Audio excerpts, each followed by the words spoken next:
ہمارے پیارے نبی کا فرمان ہے کہ ان کی مزدوری ان کا پسینہ خشک ہونے سے پہلے ہی ادا کر دینی چاہیے، اور ان کے ساتھ ہمیں جو ہے برابری کا سلوک بھی کرنا چاہیے، اور ساتھ ہی ساتھ ان کو تنخواہ وقت پر دینی چاہیے۔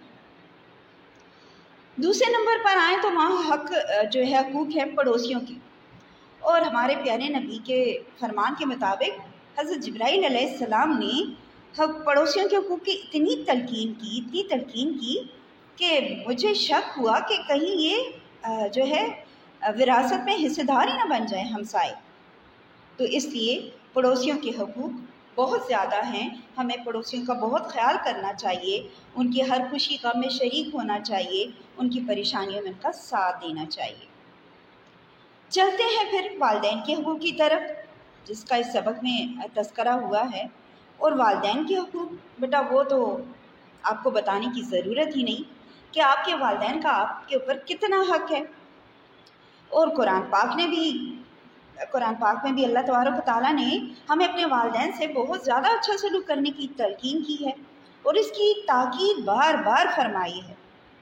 کہتے ہیں اسلامی معاشرے میں حقوق العباد میں سب سے زیادہ اگر کسی کو کسی حق کو اولیت حاصل ہے تو وہ والدین کے حقوق کی ہے۔ تو اس لیے ہمیں اپنے والدین کا بہت زیادہ خیال کرنا چاہیے، ان کا احترام کرنا چاہیے، ان کی جو ہے خدمت وہ ہمیں اپنے فرائض میں شامل کرنا چاہیے، ان کو وقت دینا چاہیے جتنا وہ وقت ہمیں بچپن میں جوان کر کے اب تک دیتے آئے ہیں، تو ہمارا بھی فرض ہے کہ ہم ان کی محبت کو محبت سے جواب دیں، ان کا احترام کریں، ان کی بات مانیں، اور ان کی کسی بات کو ٹالیں نہ۔ اس کا بہت زیادہ خیال رکھیں۔ جب والدین خوش تو اللہ خوش، تو اس لیے ہمیں چاہیے بیٹا کہ بہت زیادہ ہم اپنے بڑوں کی، والدین کی سب کی خدمت کریں، ان کی جو ہے ان کے ساتھ محبت سے پیش آئیں۔ والدین کے بعد بیٹا ذکر ہے بیماروں کے حقوق کی، اور بیماروں کے بارے میں آپ کو پتہ ہے کہ ہمیں تلقین کی جاتی ہے، اسلام میں بھی ہے کہ ان کی عیادت کی جائے، ان کی مزاج پرسی کی جائے، ان کا خیال رکھا جائے۔ کس چیز کا؟ ان کے آرام کا خیال رکھا جائے۔ ہمارے نبی پاک کا ارشاد ہے کہ جس نے مریض کی عیادت کی، یعنی جو مریض کی عیادت کو کیا، تو جب تک وہ واپس نہیں لوٹے گا تب تک وہ جنت کے باغوں میں سے ایک باغ میں رہے گا۔ تو ہمیں جب بھی کسی بیمار کو دیکھیں ہمیں چاہیے ہم اس کی مزاج پرسی کریں، اس کو تسلی دیں، اس سے دعائیں کروائیں، اس سے دعائیں دیں، اس کو صحت کی دعا دیں کہ اللہ اس کو کسی کا محتاج نہ کرے، اللہ جو ہے اس پہ رحم کرے۔ تو اس کو تسلی ہوگی کہ ہاں میرے ساتھ یہ سارے موجود ہیں، تو آدھی بیماری تو اس مریض کی وہیں پہ ختم ہو جائے گی جب سب اس سے اتنی محبت کریں گے، اس کا خیال رکھیں گے۔ اس کے بعد چلتے ہیں بیٹا عورتوں کے حقوق جو اسلام میں بہت زیادہ جن کی اہمیت ہے۔ بیٹیوں کی تعلیم و تربیت، پرورش، اچھی جگہ شادی، یہ سارا کچھ والدین کے فرائض میں شامل ہے۔ اور پھر شادی کے بعد شوہر پر بھی لازم ہے کہ عورت کا خیال رکھے اور اللہ سے ڈرے، جس کا کہ اللہ نے حکم دیا ہے کہ اپنی بیوی کو جو ہے اس کا حق مہر ادا کرو، اس کو نکاح میں لیا تو اس کو سزا دینے سے بھی منع کیا، اس کا جو ہے نان نفقہ عورت کا جو نان نفقہ ہے مردوں کی ذمہ داری ہے، اس لیے کہا کہ ان کے خوراک کا، ان کے لباس، ان کے رہائش کو جو ہے مرد کو لازم قرار دیا کہ اس سب چیزوں کی فراہمی عورت کے لیے آسان بنائے۔ اور ویسے بھی مرد عورت کو ایک دوسرے کا جو ہے لباس قرار دیا گیا ہے، تو ہمیں ایک دوسرے کی عزت کا خیال رکھنا چاہیے، ایک دوسرے سے پیار و محبت سے پیش آنا چاہیے، کیونکہ جب والدین کا آپس میں پیار و محبت ہوگا تو جو ہے آنے والی نسلیں، جو ان کے بچے ہیں، وہ جب اپنے ماں باپ کو اتنے پیار محبت سے دیکھیں گے، ان کے گھر میں ماحول جو ہوگا وہ آرام و سکون والا ہوگا، لڑائی جھگڑا نہیں ہوگا، ماں باپ کو عزت دیتی ہے، باپ ماں کو عزت دیتا ہے، تو ان کے بچوں کی پرورش میں کسی قسم کا آپ کو کوئی کمی نظر نہیں آئے گی، اور بچے جو ہیں ایک مکمل شخصیت کے طور پہ اس معاشرے میں سامنے آئیں گے۔ ان ساری چیزوں کا ہمیں بہت زیادہ خیال رکھنا چاہیے۔ جی تو بچوں چلتے ہیں ہم صفحہ نمبر 114 پر۔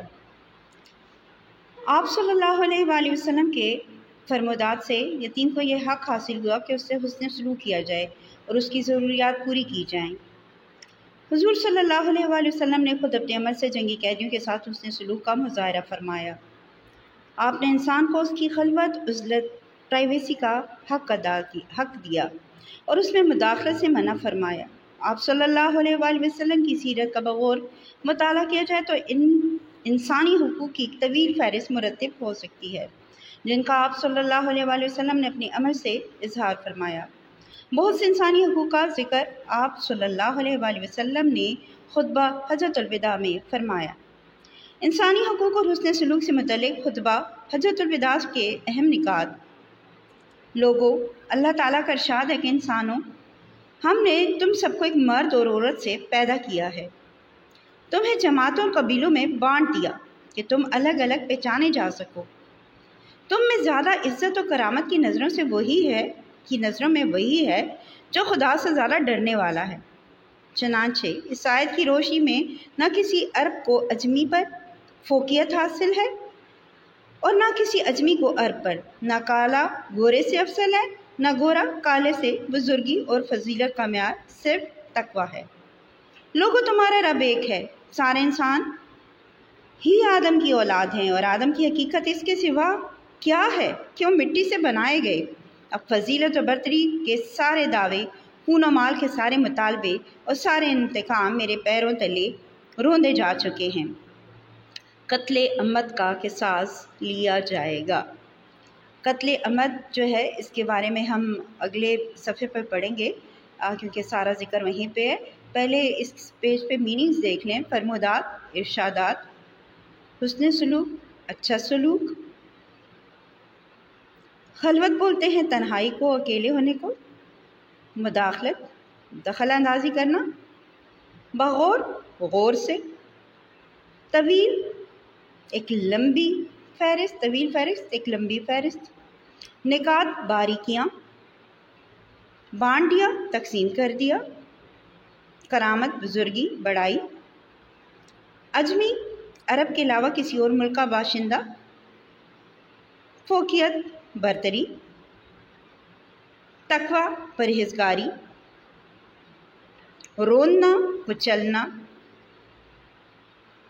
قصاص، بدلہ یعنی خون کے بدلے خون۔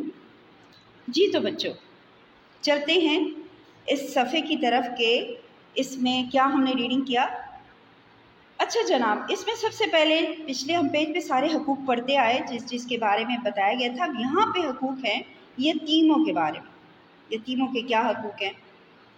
اب یتیموں کے بارے میں آپ صلی اللہ علیہ وآلہ وسلم کے ارشادات ہیں کہ یتیم کا یہ حق ہے کہ اس کے ساتھ حسن سلوک کیا جائے، ان کی ضروریات کو پورا کیا جائے، اور جو ان کو اپنی سربراہی میں لیتا ہے وہ ان کی مال کی، اگر ان کا مال ہے تو ان کے مال کی حفاظت کرے۔ یہ نہ ہو کہ وہی یا کوئی اور ناجائز طریقوں سے ان بچوں کا، یتیم بچوں کا مال کھا جائے، تو اللہ کے ہاں یہ جو ہے قبول نہیں کیا جائے گا۔ اس کو، اس کے جو وہی کام کرے گا ان کے مال کی، ان کو جو ہے سزا دی جائے گی۔ تو یتیموں کے ساتھ بہت اچھا سلوک رکھنا چاہیے۔ یہاں ذکر ہوا جنگی قیدیوں کا کہ جنگی قیدیوں کا جو ہے سلوک ان کے ساتھ ہمارا کیسا ہونا چاہیے۔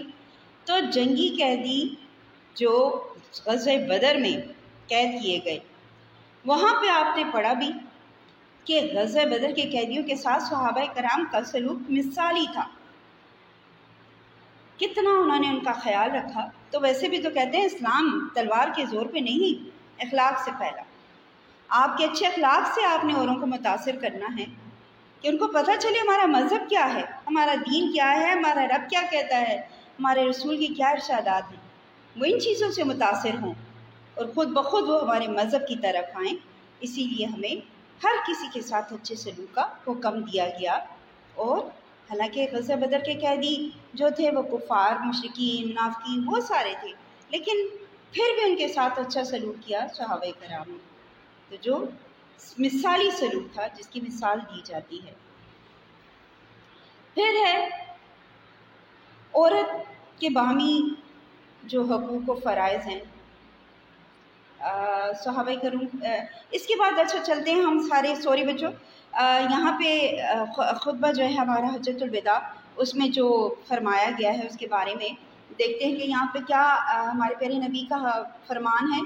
کہتے ہیں انسانی زندگی، عزت، بامی حقوق، فرائض، مال، اسباب، ان ساری چیزوں کو جو ہے تحفظ دیا جائے، تحفظ فراہم کیا جائے. فرمایا انسانوں کو، تمام انسانوں کو اللہ نے ایک مرد اور ایک عورت سے پیدا کیا، اور اگر کسی کو بانٹا جماعتوں قبیلوں میں تو وہ اس لیے نہیں بانٹا کہ یہ اعلیٰ نسل کا ہے، اس کا رنگ ہو رہا ہے. ان کی شخصیت کی پہچان کے لیے الگ الگ قبیلوں میں، جماعتوں میں بانٹ دیا تاکہ وہ لوگ پہچانے جا سکیں. اس میں یہ نہیں ہے کہ یہ عزت والا ہے تو اس کو اس قبیلے میں ڈالو، اس جماعت میں ڈالو، اور یہ جو ہے یہ اس قابل نہیں ہے، اس کو اس خاندان سے ادھر سے نکال دو. ایسا کچھ بھی نہیں ہے.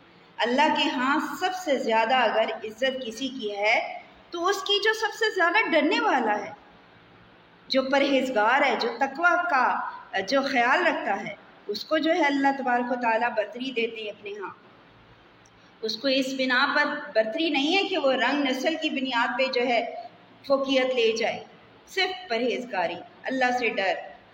اور اللہ سے ڈر جو ہے وہ تبھی پیدا ہوگا جب ہمیں پکا یقین ہو جائے کہ سارے کی ساری جو ہمیں نعمتیں، اللہ کی رحمتیں جو ہم پہ نازل ہوتی ہیں، وہ اس کے علاوہ ہمیں کوئی بھی نہیں دے سکتا. وہی ہمیں جزا سزا دینے والا ہے، وہی غفور الرحیم ہے، معاف کرنے والا ہے. وہ اگر ہمیں سیدھے راستے پہ لگائے گا تو ہمیں سیدھے راستے پہ اس کا اجر ملے گا، غلط راستے پہ چلیں گے تو ہمیں جو ہے اس کی سزا دی جائے گی، اور سزا جہنم ٹھکانہ ہمارا ہوگا. تو انسان جس سے محبت کرتا ہے تو اس سے پھر وہ خوف کھاتا ہے کہ مجھ سے ناراض نہ ہو. بچوں، ہم اپنے والدین سے محبت کرتے ہیں نا، ہم ان سے ایسا کوئی کام نہیں کرتے جس سے ماما بابا ہم سے ناراض ہو جائیں. ہم ان سے اتنی محبت کرتے ہیں کہ ان کی ناراضگی کا سوچ بھی نہیں سکتے. تو میرا رب تو 70 ماؤں سے زیادہ ہمیں پیار کرتا ہے، ہم سے وہ اتنا پیار کرتا ہے. تو بیٹا ہم جب ان سے اتنی محبت کرتے ہیں تو ہم کیسے اس کو خفا کر سکتے ہیں؟ اس کو ناراض کر ہی نہیں سکتے. اس کی ناراضگی سے ہم ڈرتے ہیں، تو اس ڈر کی وجہ سے اس کے احکامات کی پیروی کرتے ہیں، اس کے اگینسٹ نہیں جاتے تاکہ اللہ ہم سے ناراض نہ ہو. تو یہی ڈر، خوف، ایک سزا جزا کا اور دوسرا محبت ناراضگی کا کہ وہ ہم تنہا رہ جائیں گے. تو اس وجہ سے ہم اللہ تبارک و تعالیٰ سے ڈرنے کی بنیاد پہ ہم اچھے کام کرتے ہیں، اچھے کاموں میں فوقیت لے جاتے ہیں، برتری لے جاتے ہیں، اور یہی ہمارا جو ہے وہاں پہ اسی کے درجات ہمارے بلند ہوتے ہیں، اللہ کے نزدیک ہماری اہمیت زیادہ ہو جاتی ہے. پھر اس خطبے میں فرمایا گیا کہ تمام حضرت آدم علیہ السلام کی اولاد ہیں، اور آدم علیہ السلام آپ کو پتہ ہے مٹی سے بنائے گئے. تو اللہ تعالیٰ نے رنگ، مال، نسل، سب برتری فوقیت ختم کر دی. بچوں، کوئی جو ہے زمانہ جاہلیت میں انتقام لیے جاتے تھے، بدلے لیے جاتے تھے، ایک دوسرے کو مارا جاتا تھا، قتل و غارت ہوتی تھی. ان سارے جو ہے جو یہ کام کرتے تھے ان کو اپنے پاؤں تلے کچل دیا، رون دیا، یہ چیز ختم کر دی کہ نہیں، اسلام میں ایسا کچھ بھی نہیں. تو بیٹا یہ جو خطبہ ہے ایک طرح کا اسلامی تعلیمات کا نچوڑ ہے. سارا کچھ بتا دیا گیا فردن فردن، اور اتنا مکمل طریقے سے کہ ہم اگر اس پہ عمل کریں تو بیٹا ہمارا معاشرہ جنت بن جائے. ہر کام کے لیے جو ہے ہمیں کہتے ہیں نا، ہر کام اپنے آپ سے، اپنے گھر سے شروع کرنا چاہیے. تو آپ یہ نہ سوچیں کہ ہم تو چھوٹے بچے ہیں، ابھی تو ہم اسٹوڈنٹس ہیں، ہم کیا کر سکتے ہیں. یہ جتنی باتیں بتائی گئی ہیں، جو میں نے ابھی سمجھایا، تھوڑے بہت حقوق ابھی اس پیج پہ پڑھے، باقی آگے پڑھتے ہیں. تو بیٹا ان کو نبھانے کی کوشش کریں، اچھے طریقے سے ان کو نبھانے کی کوشش کریں، خیال رکھیں. کہتے ہیں نا قطرے قطرے سے دریا بنتا ہے، تو آپ ہی وہ قطرہ ہے نا جس سے دریا بن سکتا ہے. اچھے کاموں میں، نیک اعمال میں آپ آگے بڑھنے کی کوشش کریں. اور جب انسان ایک قدم بڑھاتا ہے تو اللہ اس کی طرف 100 قدم بڑھاتا ہے. آپ آگے بڑھو، اللہ کی رحمتیں آپ کے ساتھ ہوں گی. اور جب آپ خود اپنے آپ کو اچھا کرو گے، نیک کرو گے، اوروں کے لیے رول ماڈل بنو گے، تو اللہ تبارک و تعالیٰ آپ کو یہاں بھی عزت دیں گے اور اگلے جہاں میں بھی عزت ملے گی. تو اس یقین کے ساتھ میں حصہ اول ختم کرتی ہوں کہ بیٹا جو ہم نے پڑھا وہ خالی یہ نہیں کہ ہماری کتاب میں شامل ہے ہم اس کے رٹے لگائیں اور بس امتحان دیں بات ختم۔ اس کو پڑھنے کا سمجھانے کا مقصد یہ ہے کہ اللہ آپ کو اس پہ عمل کرنے کی توفیق عطا فرمائے۔ اس کے ساتھ ہی مجھے اجازت دیجیے بچوں، حصہ اول جو ہے ہمارا اختتام پذیر ہوا، حصہ دوم کے ساتھ میڈم ریحانہ دوبارہ حاضر ہوں گی۔ اپنا گھر میں رہیے، محفوظ رہیے، دعا میں یاد رکھیے گا۔ اللہ حافظ۔